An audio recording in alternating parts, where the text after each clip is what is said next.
आपने कश्यप ऋषि का नाम सुना है? बड़े ही महान ऋषि है। उनकी 16 पत्नियां थी। अब 16 पत्नियों में से एक का नाम था कद्रु और दूसरी का नाम था विनीता। ध्यान से सुनिएगा। कद्रु के संतान सारे सर्प थे। That means all her children were snakes. And Vinita के पुत्र थे अरुण और गरुड़। अब इतिहास तो ऐसा है कि कद्रु और विनीता के बीच में आपसी झगड़े के कारण वे एक दूसरे को पसंद नहीं करते थे और कद्रु ने विनीता और उनके पुत्रों को अपने वश में कर रखा था। गरुड़ जी ने बहुत तपस्या करके स्वर्ग से अमृत प्राप्त किया और अमृत के द्वारा अपनी माता विनीता और अरुण और स्वयं को कद्रु के कब्जे से आजाद कर दिया। तब से गरुड़ को सर्प के प्रति बहुत ही ईर्ष्या है। तब से गरुड़ जी और सर्प की बनती नहीं है और जहाँ भी सर्प देखते गरुड़ उसे खा जाते। Wherever he would see snakes, he would eat all the snakes। अब जो स्नेक्स की माता थी कद्रु, ये देख के उसे बहुत टेंशन होता था कि मेरे सारे परिवार को ये खा जाएगा। कद्रु गई ब्रह्मा जी के पास। ब्रह्मा जी मेरी सहायता कीजिए, मेरी मदद कीजिए, ये गरुड़ तो सारे सर्पों को खा जाएगा, हमारा समाज समाप्त हो जाएगा, कृपया हमारी रक्षा कीजिए। अब ब्रह्मा जी गरुड़ के पास आते हैं और गरुड़ से कहते हैं, गरुड़ इतना सारा विध्वंस तुम मत करो इन सर्पों का। एक योजना बनाते हैं जहाँ हर अमावस्या पे तुम्हें एक सर्प मिल जाएगा, तुम उसे खा लेना तुम्हारे भोजन की तरह, तुम अन्य सर्पों को भयभीत मत करना।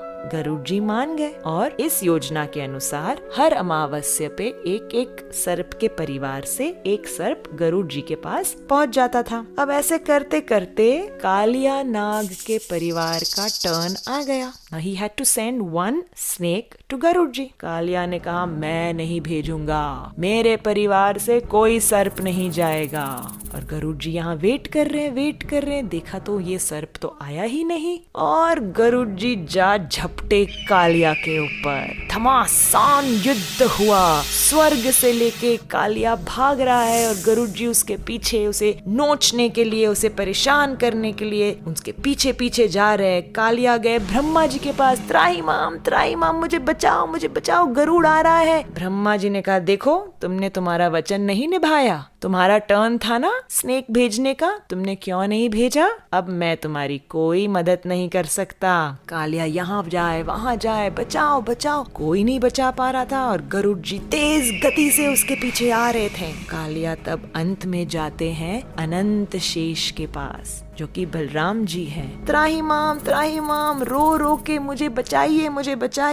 अब बलराम जी का हृदय तो बड़ा कोमल है। अनंत शेष कहते हैं कालिया से, कालिया तुम व्रज में यमुना नदी में जाकर छिप जाओ, वहाँ तुम्हें गरुड़ नहीं परेशान करेगा, वहाँ तक तो वो आ भी नहीं सकता, यमुना का जल छू भी नहीं सकता। कालिया कहते हैं, अच्छा मुझे बताइए क्यों, ऐसा क्यों है? तो अनंत शेष उसका इतिहास बताते हुए कहते हैं कि एक समय की बात है, यमुना नदी के अंदर शौभरी मुनि तपस्या कर रहे थे। In the water he was meditating और उस समय गरुड़ जी यमुना में से एक मछली को उठाते हैं भोजन के लिए। अब Garud is an eagle, right? Eagles catch fish and they eat. So इस मछली ने शौभरी मुनि को प्रार्थना की, मुनिवर मुझे बचाओ, गरुड़ के मुख से मुझे बचाओ। और फिर शौभरी मुनि ने उस मछली को बचाते हुए गरुड़ को श्राप दिया, गरुड़ तुम इस यमुना के जल में जैसे ही छुओगे तुम्हारी मृत्यु हो जाएगी, ये मेरा श्राप है। तो इस श्राप के वजह से गरुड़ यमुना पे नहीं आ सकते। अनंत शेष कहते हैं कालिया से, जाओ कालिया, अपनी पत्नियों को लेकर, बच्चों को लेकर, परिवार समाज को लेकर तुम यमुना में बस जाओ, गरुड़ तुम्हें वहाँ नहीं तंग करेगा। तो अब कालिया बसे हुए हैं यमुना के जल में। बड़ा ही अभिमानी नाग कालिया है और अपने विष से, बहुत भयानक विष से पूरे जल को दूषित करके बैठा था। कालिया सर्प के विष से बहुत परेशानी होती थी। उनके गाय जब वो जल पीते तुरंत मर जाते। अरे जल तो क्या, जब यमुना के ऊपर से पक्षियां उड़ती वे भी गिरकर मर जाती। इतना जहर, इतना भयंकर जहर उगलता था। कृष्ण सोच रहे थे मैं कैसे इस कालिया को यमुना से निकालूं। रोज जब मैं गैयों को लेके आता हूँ चरने, तब दाऊ जी मेरे साथ होते हैं। बलराम जी बड़े भाई हैं मेरे, वो मुझे कभी यमुना के पानी में जाने ही नहीं देंगे। मैं अब ऐसे प्लान करता हूँ कि कल दाऊ जी का बर्थडे है, तो बलराम जी के जन्मदिन पर हम ऐसे प्लानिंग करेंगे कि उन्हें हम साथ में लेकर ही नहीं आएंगे यमुना के तट पर, उन्हें हम घर पर रहने देंगे। तो जब बलराम जी घर पर रहेंगे, कृष्ण अकेले रहेंगे मित्रों के साथ, तो कृष्ण ने सोचा मैं तब जाके यमुना में कूद जाऊंगा और कालिया को सबक सिखाऊंगा। जिस दिन बलराम जी का जन्मदिन था, कृष्ण उसे छोड़कर गैयों को लेकर यमुना के तट आते हैं और वहाँ पे जैसे ही गाय वहाँ पहुँचती है, एक एक एक करके मर जाती है। सब सखाएं घबरा जाते हैं, कृष्ण कृष्ण हमारी गैया को बचाओ बचाओ, पानी पीते ही मर गई, कालिया का इतना भयंकर वहाँ पे विष है, कुछ करो कन्हैया। कृष्ण वहाँ आके अपने कोमल हाथों से जब गैयों को प्रेम करते हैं तो गैया जीवित हो जाती है। कृष्ण कहते हैं अभी तुम घबराओ मत, सब एक साइड पे खड़े हो जाओ। कृष्ण कदम्ब के वृक्ष पर चढ़ते हैं और धीरे धीरे एक डाली पर पहुंच के वहां से सीधे अंदर यमुना में छलांग मारते हैं। जैसे ही छलांग मारते हैं, बहुत बड़ा splash of water happens and Krishna अंदर अंदर अंदर अंदर यमुना में जाते हैं। कालिया वहां सो रहा था और इतना पानी में जब अंदर जाते हैं, there's a turbulence, there's a disturbance। Kaliya की पत्नियां कहती हैं, अरे बालक तुम यहाँ क्यों आए? क्या तुम्हारी कोई गेम यहाँ आ गई? क्या तुम्हारा कोई बॉल यहाँ गिर गया? जल्दी जाओ यहाँ से, अगर हमारे पति ने तुम्हें देख लिया तो तुम्हारी खैर नहीं, तुम्हें मार डालेगा। तुम यहाँ से चले जाओ बच्चे, चले जाओ। कन्हैया कहते हैं, देवी मुझे तुम्हारे पति से ही मिलना है, मुझे कालिया से ही काम है, उठाओ उसे। घबराते हुए पत्नियां कहते हैं, नहीं नहीं नहीं बच्चे तुम जाओ, उनका जहर बहुत ही स्ट्रॉन्ग है, तुम तो मर जाओगे। कृष्णा ने देखा कि अब ये पत्नियां उन्हीं के पति की साइड ले रही है, तो जोर से कालिया नाग के जो एक पूंछ थी उसके ऊपर अपने पद रख के जोर से स्टैंप किया और कालिया उठ गया। इतने सारे उनके हजारों फण थे और फणों पे लाल लाल आंखें, हजारों मस्तक कालिया के। कौन आया है मेरे पानी में मुझे डिस्टर्ब करने? कृष्ण सामने से आए, छोटे से पर कॉन्फिडेंस देखो। कहते हैं, मैं आया हूँ कालिया, तुमने हमारे यमुना को इतना प्रदूषित कर दिया है, तुम यहाँ से निकल जाओ। कालिया कहते, तुम मुझे यहाँ से निकालोगे? मैं तुम्हें मिनटों में समाप्त कर दूंगा। और कालिया जोर से रनिंग रनिंग रनिंग करके आके कृष्ण को पकड़ने लगे। कृष्ण थोड़ी साइड में हट गए, कालिया आगे निकल गया। वापस Kaliya swimming swimming swimming swimming करके आके अपने चुंगल में पकड़ना चाहते हैं कृष्ण को। कृष्ण यहाँ से वहाँ, वहाँ से यहाँ, कालिया अपने फणों से ऊपर नीचे आगे पीछे कृष्ण को पकड़ ही नहीं पा रहा है। और कृष्ण ने तब कालिया के मस्तक पर छलांग मारी।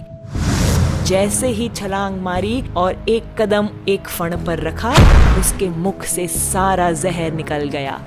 दूसरा चरण दूसरे फण पर, दूसरे मस्तक पर रखा, उस मस्तक से पूरा जहर निकल गया। अनेक फणों पर नृत्य करते करते कालिया के मुख से अब जहर निकल रहा था। ये करते करते करते पानी से ऊपर आए, बाहर आए यमुना से। और ये दृश्य ब्रजवासी देख के बड़े ही घबरा गए। हमारा छोटा सा बच्चा कालिया के मस्तक पर, घबरा गए। माँ यशोदा बेहोश हो गई, नंद बाबा तो अंदर कूदने ही जा रहे थे। बलराम जी ने रोक दिया, पिताजी मत जाइए, कृष्ण संभाल लेगा।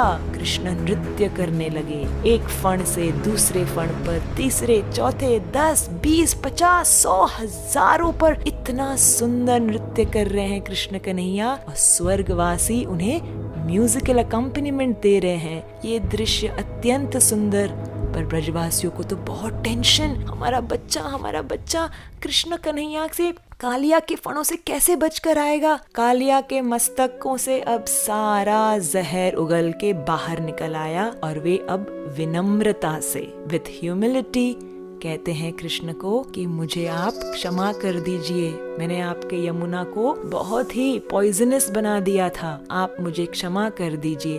कालिया की पत्नियां भी बहुत ही प्रार्थना करती है कृष्ण से, आप हमारे पति को क्षमा कर दीजिए, आप क्षमा कर दीजिए। कृष्ण बड़े प्रसन्न होते हैं इन प्रार्थनाओं से और कहते हैं कालिया, यहाँ से तुम निकल जाओ, अपने समाज को लेके निकल जाओ, मेरे ब्रज के वासियों को परेशान मत करना। कालिया कहते हैं पर प्रभु, मैं यहाँ से निकलूंगा तो गरुड़ मुझे खा जाएंगे, वो तो इतने समय से रुका हुआ है कि मैं कब यमुना से निकलूं और वो मुझ पर झपट के मुझे खा जाएंगे। कृष्ण ने कहा घबराओ नहीं, तुम्हारे मस्तक पर अब मेरे पद के चिन्ह हैं। Seeing my footprints on your head, Garuda will not trouble you। Kaliya, तुम निश्चिंत होके यहाँ से निकल जाओ। कालिया और उनकी पत्नी, बच्चे, समाज सब कृष्ण को प्रणाम करते हुए यमुना नदी से निकलकर गहरे समुद्र में चले जाते हैं और कृष्ण अपनी कृपा से यमुना को पूरी तरह से स्वच्छ और अमृतमय बना देते हैं। ये देखकर ब्रजवासी, ग्वाल बाल, सखा, गोपियां इतने आनंदित, जय जय कृष्ण, तुमने कर दिखाया, तुमने हमारे यमुना नदी को बचा दिया, तुम्हारी जय हो, तुम्हारी जय हो। इस प्रकार से कालिया दमन लीला ब्रज में हुई। आइए चलो सुनते हैं एक दूसरी कहानी।